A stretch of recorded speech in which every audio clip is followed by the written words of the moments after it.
अस्सलाम वालेकुम स्टूडेंट्स। पिछली वीडियो में हमने किया था एक्सरसाइज 1.1 को।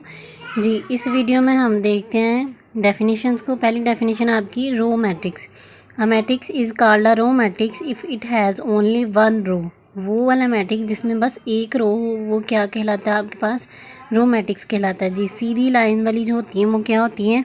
रो होती हैं। और ये क्या कहलाएगी आपके पास? रो मैट्रिक्स। आगे है जी column matrix.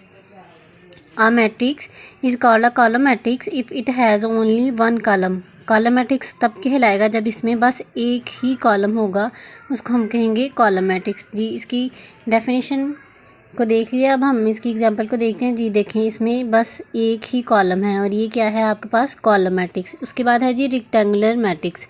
A matrix M is called a rectangular if the number of row of M is not equal to the number of column of M. कहता है जी रो के नंबर जो होंगे और कॉलम के नंबर जो होंगे वो इक्वल नहीं होंगे आपके पास। जैसे कि देखें 1 2 3 रोज़ हैं आपके पास, 1 2 कॉलम है आपके पास, 2/3 इनका ऑर्डर है। रो की तादाद 3 है और कॉलम की तादाद कितनी है आपके पास? 2। तो ये इक्वल नहीं है, तो इसको हम क्या कहेंगे? ये क्या है आपके पास? रेक्टेंगुलर मैट्रिक्स है। उसके बाद है G square matrix. Square matrix क्या होता है? A matrix is called a square matrix if it number of rows is equal to the number of column. इसमें कॉलम की तादाद और रो की तादाद दोनों में बराबर होती है। इसमें क्या था? कॉलम की और रो की तादाद बराबर नहीं होती। और इसमें क्या है जी? स्क्वायर मैट्रिक्स में रो की और कॉलम की तादाद जो होती है वो बराबर होती है। जैसे कि 1 2 रो हैं, 2/1 और 2 कॉलम है, तो इनका ऑर्डर दोनों का क्या है? सेम, 2/2। इसको हम कहेंगे ये क्या है आपके पास? इसका स्क्वायर मैट्रिक्स है। उसके बाद है जी null or zero matrix. A matrix M is called a null or zero matrix if each of it entries is zero. जिसमें तमाम की तमाम एंट्रीज ज़ीरो होंगी वो क्या होगा आपके पास? ज़ीरो मैट्रिक्स होगा। आगे है जी transpose of a matrix. Transpose of a matrix किस तरह फाइंड करना है आपने? आप matrix obtain is by interchanging the row into column और column into row of a matrix is called a transpose of a matrix। इसमें क्या करते हैं जी? कॉलम को रो में चेंज कर देते हैं और रो को आप कॉलम में चेंज कर देते हैं। ठीक है, जहाँ पे आपके पास रो होंगी उनको आपने कॉलम में चेंज कर देना है। ठीक है, कॉलम में लिख लेना है। और जहाँ पे आपके पास कॉलम होगा उसको आपने रो में लिखना है। तो ये आपके पास इसका क्या है? Transpose of a matrix. जी उसके बाद डेफिनेशन है आपकी negative of a matrix. Let A be a matrix. कहता है कोई भी फ़र्ज़ किया हमने ए कोई भी मैट्रिक्स है आपके पास, then it negative minus A is obtain by changing the sign of all the entries of A. कहता है जी ए कोई भी मैट्रिक्स होगा, हमने क्या किया? माइनस का साइन ऑपरेट किया और उसके साथ उसको अप्लाई किया। जब माइनस का साइन ऑपरेट करेंगे तो अंदर तमाम वैल्यू में चेंजिंग आएगी। जैसे कि पॉजिटिव 1 है तो इधर क्या आ जाएगा? माइनस। यहाँ पे माइनस है तो इधर क्या हो जाएगा? प्लस। माइनस और माइनस प्लस। यहाँ पे क्या है? माइनस और यहाँ पे क्या आ जाएगा? माइनस। जी ये देखें -a का साइन ऑपरेट किया इज इक्वल टू -1 2 -3 एंड 4। ये आपके पास क्या है? Negative of a matrix. उसके बाद डेफिनेशन है जी symmetric matrix. A square matrix is symmetric if it is equal to it transpose. Matrix A is symmetric if T transpose is equal to A. कहता है सिमेट्रिक कॉलम तब होगा आपके पास जब आपने जो मैट्रिक्स होगा उसका ट्रांसपोज लिया और वो दोबारा से आपके पास किसके इक्वल आएगा? आपके पास ए के इक्वल आएगा, तो वो क्या होगा आपके पास? सिमेट्रिक मैट्रिक्स होगा। इसी तरह जी स्क्यू सिमेट्रिक की डेफिनेशन है a square matrix A is called a skew symmetric if A transpose is equal to -a। जब ए का ट्रांसपोज लेंगे तो वो किसकी इक्वल आएगा आपके पास? -a के। सिमेट्रिक में क्या है जी? ए ट्रांसपोज लेना है आपने तो वो ए की इक्वल आना चाहिए। और स्क्यू सिमेट्रिक में क्या है? ए ट्रांसपोज लेंगे तो वो इक्वल आएगा आपके पास -a में। उसके बाद डेफिनेशन देखते हैं जी। इसमें हमने सारी पहले डेफिनेशंस को कवर करना है, फिर उसके बाद हम एक्सरसाइज पे जाएंगे, क्योंकि डेफिनेशन जब आपको कवर हो जाएंगी, आपको डेफिनेशंस का पता होगा, फिर आप आसानी से आइडेंटिफाई कर सकते हैं कि ये कौन सा कॉलम है और किस टाइप का कॉलम है। उसके बाद है जी डायगोनल मैट्रिक्स। डायगोनल मैट्रिक्स में क्या है? Square matrix A is called a diagonal matrix if at least any one of the entries of it diagonal is not zero and non diagonal entries must all be zero. इसमें क्या कहता है जी, diagonal matrix में at least any one of entries it diagonal is not zero. Diagonal होता है टेढ़ी line जो होती हैं ये वाला, इसको हम बोलते हैं डायगोनल्स। कहते हैं जी डायगोनल वाले नंबर जो होंगे वो ज़ीरो नहीं होने चाहिए आपके पास, और बाकी तमाम एंट्रीज जो होंगी वो क्या होंगी आपके पास, ज़ीरो होंगी। तो ये होगा आपके पास डायगोनल मैट्रिक्स जी। इसी तरह इसको देखें सेकंड, इसमें ये है इसकी लाइन, डायगोनल इसका है, ठीक है जी। और ये नंबर जो होंगी ये आपके पास ज़ीरो नहीं है, ज़ीरो नहीं होने चाहिए किसी भी मैट्रिक्स में, और बाकी तमाम की तमाम एंट्रीज क्या होंगी, ज़ीरो होंगी। इसको हम बोलते हैं डायगोनल मैट्रिक्स। उसके बाद है जी scalar matrix. A diagonal matrix is called a scalar matrix if all the diagonal entries are same and non zero. For example के इसमें डायगोनल में क्या था, सेम बात है, बस थोड़ा सा डिफरेंस है। डायगोनल में क्या है देखें, 1 2 3 वैल्यूज़ जो हैं वो चेंज है, लेकिन डायगोनल में ज़ीरो कोई नहीं है यहाँ पे। और स्केलर में क्या आएगा, सेम वैल्यूज़ आएंगी। अगर इधर 1 है 1 1, अगर इधर 2 है 2 2, अगर इधर के है तो के, और बाकी तमाम की तमाम एंट्रीज ज़ीरो। इसकी एक और एग्जांपल देखते हैं।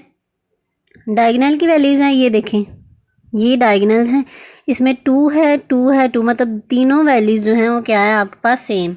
इधर भी दोनों वैल्यूज़ क्या हैं आपके पास, सेम। तो ये क्या कहलाएगा आपके पास, स्केलर मैट्रिक्स, ठीक है जी। उसके बाद आइडेंटिटी मैट्रिक्स। आइडेंटिटी का मतलब भी क्या होता है, 1, जिसमें 1 होगा आपके पास। A diagonal matrix is called identity matrix if all diagonal entries are 1 and it is denoted by I. तमाम की तमाम एंट्रीज़ 1 होंगी, उसको डिनोट करेंगे हम आई के साथ। तमाम एंट्रीज़ 1 होंगी और उसको हमने डिनोट करना है आई के साथ। इन्होंने वैसे ही एग्जाम्पल के तौर पे ए से किया हुआ है। जब हम कोई भी मैट्रिक्स करेंगे तो उसको हम किससे शो करेंगे, आई के साथ शो करेंगे। और ये है आपके पास इसका आइडेंटिटी मैट्रिक्स जी। उसके बाद आपकी एक्सरसाइज पे चलते हैं। एक्सरसाइज आपकी 1.1, from the following matrix identify unit matrix, row matrix, column matrix and the null matrix. अब इनमें आपने बताना है कौन सा रो मैट्रिक्स है, कौन सा नल मैट्रिक्स है, कौन सा कॉलम मैट्रिक्स है, और कौन सा आपके पास यूनिट मैट्रिक्स है, ठीक है जी। ABCDEF ये 6 वैल्यूज़ हैं और इन सब में आपने आइडेंटिफाई करना है जी। देखते हैं हम इनका सोल्यूशन और देखते हैं कौन कौन सी जो वैल्यूज़ हैं कौन कौन सी हैं, नल कौन सा है, रो कौन सा है, और आइडेंटिफाई कौन सा है आपके पास कॉलम जी। फर्स्ट वाली वैल्यूज़ है 0 0 0 0, जिसमें तमाम एंट्रीज 0 होंगी वो क्या होगा आपके पास, नल मैट्रिक्स होगा। रो है, सीधी लाइंस है, ये क्या होगा, रो मैट्रिक्स। तिरछी लाइन है, नीचे को लाइंस हैं, तो वो क्या होगा, कॉलम मैट्रिक्स। जिसमें 1 1 है, 1 यूनिट मैट्रिक्स होता है या आइडेंटिटी मैट्रिक्स होता है, इसको क्या बोलेंगे आप, यूनिट मैट्रिक्स। 0 है तो 0 क्या होगा, रो भी 0 कॉलम भी 0, तो ये क्या होगा, नल मैट्रिक्स। इसी तरह ये नीचे को लाइन है तो ये क्या होगा आपके पास, कॉलम मैट्रिक्स होगा। यही आपने आइडेंटिफाई करना था। देखें डेफिनेशन करने का ये फ़ायदा हुआ है कि आपको फ़ौरन से पता चल गया कौन कौन सा मैट्रिक्स है। नल मैट्रिक्स है, रो मैट्रिक्स है, कॉलम मैट्रिक्स है, यूनिट मैट्रिक्स है, फिर नल मैट्रिक्स है और उसके बाद कॉलम मैट्रिक्स है। ये आपका फर्स्ट जो क्वेश्चन है ये यहाँ पे कंप्लीट हुआ है जी। उसके बाद क्वेश्चन नंबर 2 देखते हैं। क्वेश्चन नंबर 2 है जी,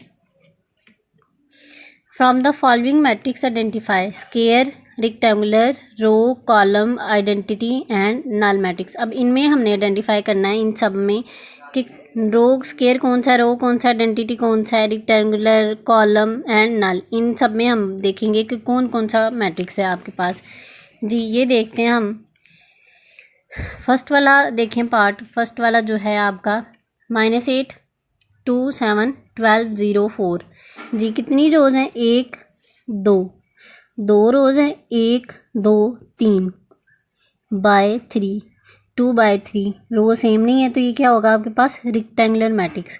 रेक्टेंगुलर मैट्रिक्स की डेफिनेशन आपने पढ़ी थी, जिसमें रोज़ और कॉलम की तादाद इक्वल नहीं होती, वो क्या होता है, रेक्टेंगुलर मैट्रिक्स। ये क्या है जी, कॉलम मैट्रिक्स। अब आगे वाला देखते हैं, 1 2 रोज़ हैं बाय 1 2 कॉलम है, दोनों की वैल्यू जो है वो सेम है, 2 बाय 2, तो ये क्या है आपके पास, स्क्वायर मैट्रिक्स। 1 1 है तो ये क्या है, आइडेंटिटी मैट्रिक्स। इसी तरह इधर देखते हैं, 1 2 3 3 बाय कॉलम कितने हैं जी, 2 3 बाय 2, और ये क्या होगा आपके पास, रेक्टेंगुलर जी। ये एक रो है तो ये क्या होगा आपके पास, रो मैट्रिक्स। उसके बाद जी आगे देखते हैं। आगे है जी लाइन नीचे को आ रही है, तो ये क्या होगा आपके पास, कॉलम मैट्रिक्स होगा। 1 2 3 3 आपके पास इसकी रोज़ हैं, तो ये होगा 3/1 2 3 3/3, तो ये क्या होगा, स्क्वायर मैट्रिक्स। और ये क्या होगा आपके पास, नल मैट्रिक्स। ये आपका क्वेश्चन नंबर 1 कंप्लीट हुआ। ठीक है जी। अब हमने पता किया स्क्वायर मैट्रिक्स कौन सा है, कॉलम कौन सा है और नल कौन सा है। उसके बाद क्वेश्चन नंबर 3 देखते हैं। क्वेश्चन नंबर 3 में है जी, from the following matrix identify diagonal scalar unit matrix. अब इनमें से हमने पता करना है कि ABCDE में कौन सा मैट्रिक्स आइडेंटिटी मैट्रिक्स है, डायगोनल है, स्केलर है और यूनिट मैट्रिक्स है जी। इसको देखते हैं। सबसे पहले तो देखें स्केलर मैट्रिक्स, जो डायगोनल में वैल्यूज सेम होंगी, दोनों वैल्यू सेम होंगी, उसको हम क्या बोलेंगे, स्केलर मैट्रिक्स। अब ये डायगोनल है इसका, ठीक है, इन दोनों में डिफरेंट वैल्यूज़ हैं, तो ये क्या है, इसके डायगोनल मैट्रिक्स है। ये है 1 है, तो इसको बोलेंगे यूनिट मैट्रिक्स। अब ये 3 और 0 है, डिफरेंट वैल्यूज़ हैं आपके पास, तो ये क्या होगा आपके पास, डायगोनल मैट्रिक्स होगा। उसके बाद है जी 5 में से 3 माइनस करेंगे तो क्या आएगा, 2, 1 और 1 2, 2 और 2 ये तिरछी लाइन्स है ना आपके पास, डायगोनल्स हैं, तो ये क्या होगा, 2 0 0 2 2 एंड 2, ये क्या होगा आपके पास, स्केलर मैट्रिक्स होगा जी। अब इस वीडियो में हमने 3 क्वेश्चन कंप्लीट किए हैं और ये पता किया हमने कि कौन सा मैट्रिक्स स्केलर है, कौन सा आइडेंटिटी है और आपके पास कौन सा यूनिट है जी। डेफिनेशंस करने का फ़ायदा आपको यूँ है कि आप आसानी से आइडेंटिफाई कर सकते हैं कि कौन सा कॉलम या मैट्रिक्स कौन सी टाइप का है। ठीक है, इंशाल्लाह नेक्स्ट वीडियो में हम जो बाकी क्वेश्चन हैं वो करेंगे। उम्मीद करती हूँ आप सबको समझ आई होगी।